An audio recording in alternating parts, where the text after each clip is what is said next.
Olá! Será que sabemos tudo o que deveríamos sobre gripes e resfriados? Será que ainda não existem mal-entendidos, mitos que não deveriam existir porque trazem consequências negativas tanto em nível de saúde individual quanto coletiva? É sobre isso que eu gostaria de falar nesse vídeo.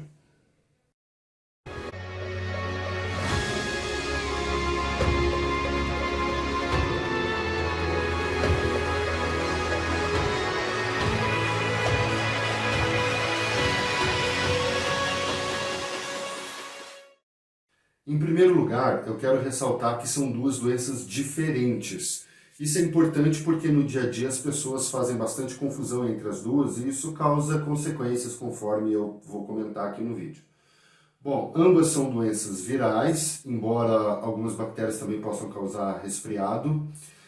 Elas têm sintomas bastante semelhantes, embora em graus de gravidade diferentes, mas os resfriados e a gripe são causados por vírus diferentes.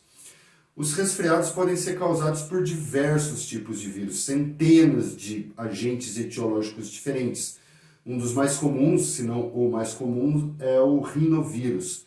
E eles atacam as vias aéreas, que é o caminho por onde o ar passa, são as vias aéreas superiores, que ficam aqui próximo, fossa nasal, faringe, laringe, essa região. Já a gripe é causada pelo influenza. É um vírus específico com subtipos e as variações sazonais, as mutações que ocorrem, mas é ele especificamente, que é um outro agente etiológico. E ele ataca vias aéreas mais baixas, mais inferiores, aqui até a traqueia, brônquios, lá no pulmão mesmo. Por isso é uma doença inclusive mais grave, os sintomas são mais intensos. Ou seja, são vírus diferentes, com local de acometimento diferente e nível de gravidade diferentes. Inclusive, isso faz com que a gripe, por exemplo, tenha vacina, ou seja, dá para prevenir, e tenha também tratamentos para ajudar a curar a doença, em caso de necessidade. Já o resfriado não, porque seria necessário ter centenas de vacinas contra centenas de agentes etiológicos diferentes. E também não tem um remédio para ajudar a curar o resfriado. A gente pode ajudar a controlar os sintomas, amenizar os sintomas e esperar o curso da doença normal passar, que é mais curto do que a gripe. O problema é que normalmente, pelo menos me parece, ninguém mais diz que está resfriado. Todo mundo só diz que está gripado. Deu um espirro, passou mal, ficou resfriado, já disse que está gripado. Ah, gripei. Não sei, talvez a gente tenha uma tendência a querer valorizar os nossos sintomas para os outros, etc. Só que isso traz um problema, primeiro, de banalização da gripe. Tá? A gente chama todo resfriado de gripe e a gente começa a pegar uma noção de que a gripe é aquilo, que ela não é tão grave quanto ela é. Porque a gripe realmente ela deixa o indivíduo prostrado, ela deixa o indivíduo de cama. Em algumas circunstâncias pode até matar. O Drauzio Varela, vou até deixar um vídeo linkado dele aqui embaixo, ele usa uma regra de que se a pessoa conseguiu levantar, sair da cama e trabalhar, por exemplo, mesmo que mal, ela não está gripada, ela está resfriada, ok? Se não conseguiu sair da cama, aí provavelmente é gripe. Então, a gente tende a banalizar a gripe, porque nós chamamos todo resfriado de gripe, e isso pode levar a uma consequência de minimizar ou de diminuir a importância das medidas preventivas da gripe, o que obviamente não pode causar consequências benéficas em termos de saúde coletiva. E entre outras coisas que podem acontecer com essa confusão, sei lá, a pessoa toma uma vacina para gripe, aí fica resfriada e diz que está gripada, e acha que, sei lá, a vacina não funcionou, tá? E a gente tem que lembrar que vacina contra gripe é vacina contra gripe, não é vacina contra resfriado, ok? Esse é o primeiro ponto. Outro ponto é com relação à causa da doença, aquilo que faz a pessoa ficar doente. A começar pelo próprio nome da doença, resfriado, a gente associa bastante isso a frio e umidade. Lembra, gripes e resfriados são doenças virais, elas são causadas por vírus. Se o indivíduo tiver contato com o vírus, ele foi infectado e o sistema imunológico dele não dá conta, ele vai ficar doente, independente do ambiente onde ele estiver. Tá? Pode estar no calor, num ambiente bem aconchegante, calor, ele vai ficar doente.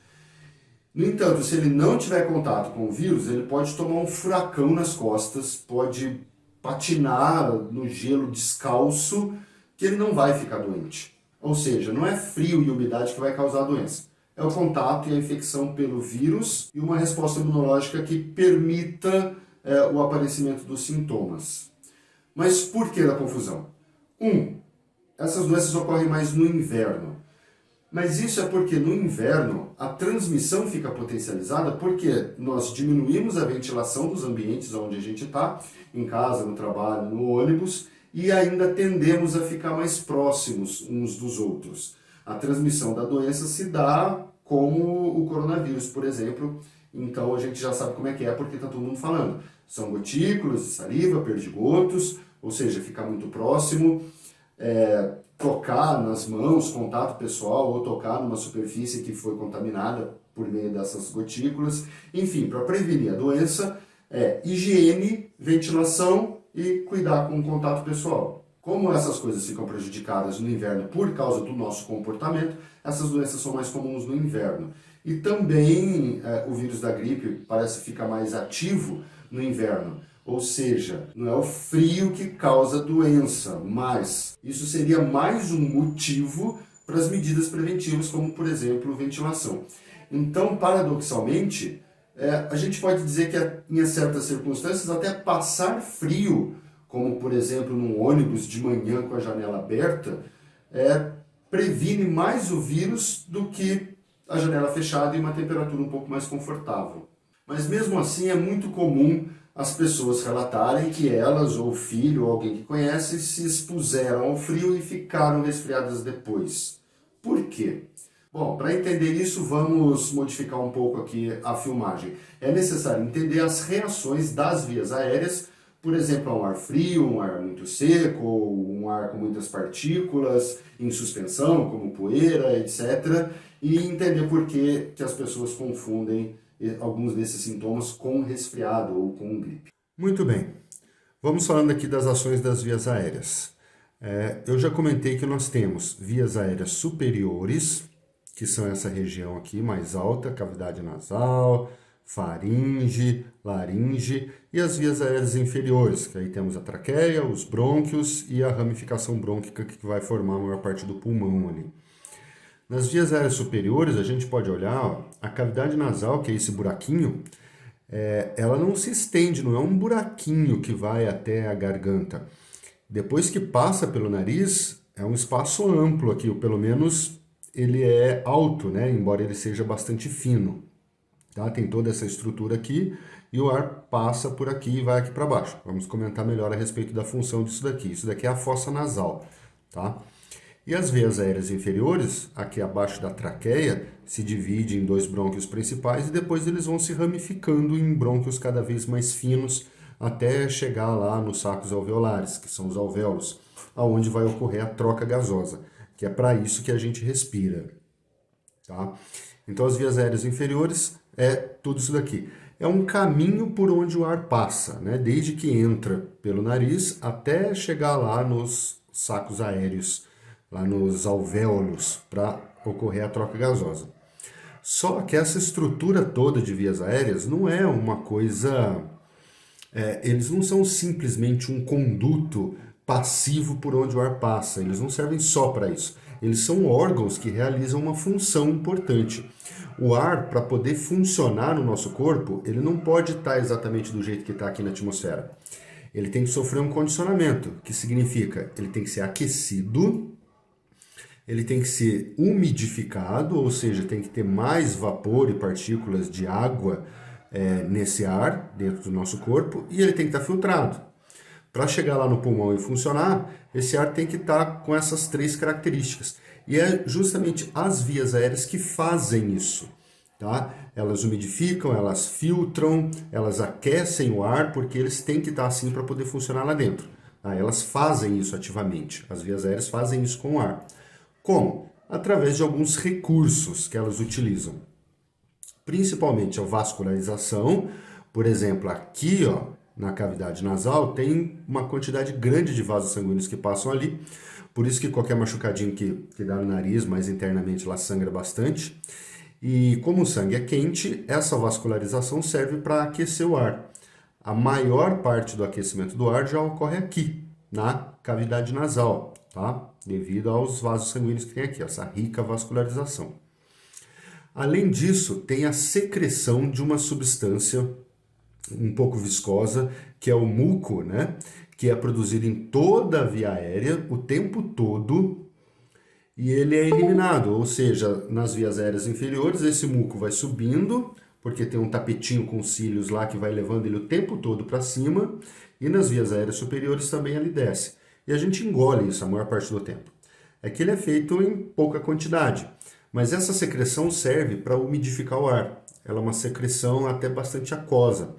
Então ela libera moléculas de água no ar e ela também, como é um pouco viscosa, ela serve para filtrar. Todas as partículas em suspensão no ar que a gente respira ficam grudadas nessa secreção.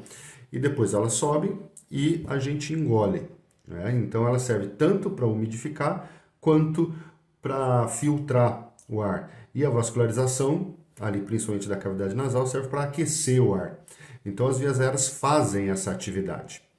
Bom, e se ocorre de um ar estar mais frio ou mais seco do que de costume? Geralmente o ar frio já é, pela própria natureza da água, né, do vapor de água, o ar frio ele já é mais seco. Então o que as vias aéreas vão fazer? Elas vão aumentar a vascularização. Por exemplo, se o ar está frio, elas vão aumentar a vascularização, ó, aqui no caso de um ar frio, ou um ar seco, ou um ar com muitas partículas, como poeira, o que vai acontecer? Pode ocorrer uma vasodilatação, que é para aumentar o sangue, a quantidade de sangue que está passando ali e aquecer mais o ar. Se o ar estiver muito frio, por exemplo. Então, os vasos sanguíneos se dilatam, passa mais sangue ali, ok? Principalmente na cavidade nasal, que é para ter um poder de aquecimento do ar maior. Só que aí não vou entrar tanto em detalhes a respeito disso, mas aonde tem muito sangue passando, aonde tem vasodilatação, há a probabilidade ou a possibilidade de ocorrer edema, ou seja, inchaço. Vista de frente, olha, bem aqui, as nossas vias aéreas, a gente vê, como eu tinha dito, que ela não é um buraquinho. São passagens estreitas, achatadas e compridas. E tem que ser assim, para que a maior parte do ar entre em contato com a mucosa nasal aqui para ser aquecida, né, para ser filtrada e umidificada. Então veja, são passagens finas. Qualquer edema, inchaçozinho que dê aqui, vai fechar essa região, vai trancar ela, tá? Então a gente vai ficar com o que a gente chama de nariz entupido, né? Que é a congestão nasal. Mas isso pode ser uma reação do frio. Por quê? Aumentou a vascularização, teve vasodilatação para aquecer mais o ar, e aonde isso acontece pode ter edema. Qualquer edemazinho aqui dificulta a entrada de ar, tá? Como uma simples reação ao frio, simplesmente. Além disso, as nossas cordas vocais, elas nada mais são do que uma extensão da mucosa interna das nossas vias respiratórias. Se a pessoa respira, está respirando pela boca, por exemplo, um ar muito frio, alguma coisa assim, e ocorre esse edema, esse inchaço pode atingir também as cordas vocais. E aí vai alterar o timbre de voz, tá? Ou quando uma pessoa bebe alguma coisa gelada, por exemplo, ou tem uma irritação aqui, né? Então pode ser uma reação ao frio, simplesmente, diretamente, tá? Estou resumindo bastante aqui. Uma outra reação, quando o ar está muito seco ou com muitas partículas, é o aumento dessa secreção mucosa, tá? Ela vai ocorrer em maior quantidade para poder umidificar melhor o ar, para poder filtrar melhor as partículas. E aí, com esse aumento da secreção, a gente pode, por exemplo, aqui na cavidade nasal, começar a escorrer o nariz, tá? Ou, se for nas vias aéreas inferiores, ela pode se acumular aqui na forma de um catarro ou alguma coisa assim. Mas é a resposta que as vias aéreas têm para realizar esse condicionamento aéreo em condições mais difíceis, né? Quando o ar, por exemplo, não está muito adequado. E aí existem reflexos que as nossas vias aéreas têm, que é o reflexo de espirro e o reflexo de tosse. O reflexo de espirro é para limpar as vias aéreas superiores de qualquer coisinha que fique acumulada ali. E a tosse é a mesma coisa, só que para limpar vias aéreas mais inferiores, vias aéreas inferiores, inclusive do acúmulo dessa secreção. Então, se o ar frio estimula o aumento da secreção nasal, na fossa nasal ali, por exemplo, o acúmulo dessa secreção, ela pode escorrer ou gotejar ali para regiões um pouco inferiores, que são bastante sensíveis a esse reflexo, e a pessoa espirra, simplesmente para eliminar esse excesso de secreção. Ou tosse, caso haja um acúmulozinho maior de secreção em vias aéreas um pouco inferiores, ok? Ou seja, então nós temos ali como reflexo a tosse e o espirro, já me adiantei aqui, né? Todas essas reações, então, elas podem ser reações das vias aéreas simplesmente a um ar frio ou um ar seco, tá? Não necessariamente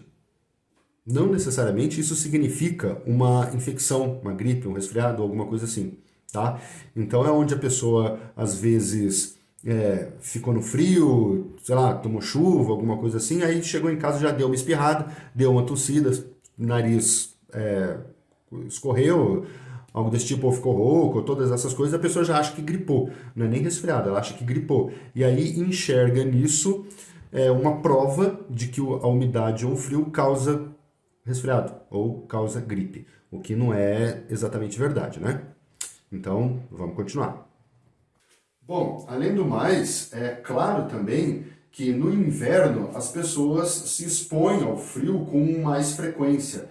Então não é difícil imaginar que alguém pode manifestar os sintomas de uma gripe ou um resfriado, que ela se infectou previamente, mas manifesta os sintomas logo em seguida a ter se exposto ao frio, simplesmente porque isso ocorre com frequência. E principalmente porque, como nós já acreditamos nisso, toda vez que a gente fica gripado ou resfriado, a gente fica procurando na memória quando foi que a gente se expôs ao frio, para provavelmente ter sido ali que a gente pegou a gripe ou resfriado. Em algum momento a gente vai achar, porque no inverno a gente está o tempo todo se expondo a isso, né? Bom, só que isso daí é um problema, esse tipo de confusão. E eu vou contar uma história aqui só para dar um exemplo. Uma vez eu presenciei uma situação.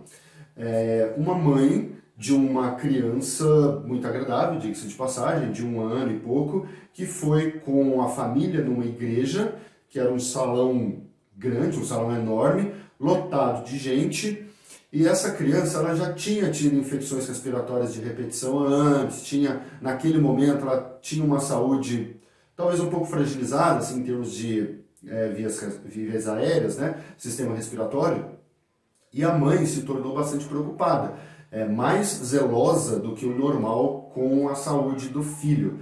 Então foi a família nessa igreja, lá dentro, aquele salão enorme, lotado, tá, com pouquíssima ventilação. Na verdade tinha ventiladores, mas se não houver uma ventilação, janelas abertas, aquele ventilador vai ficar só movimentando o ar que já está ali dentro. Eventualmente, qualquer fonte de contaminação de uma pessoa vai parar lá do outro lado do salão e assim por diante.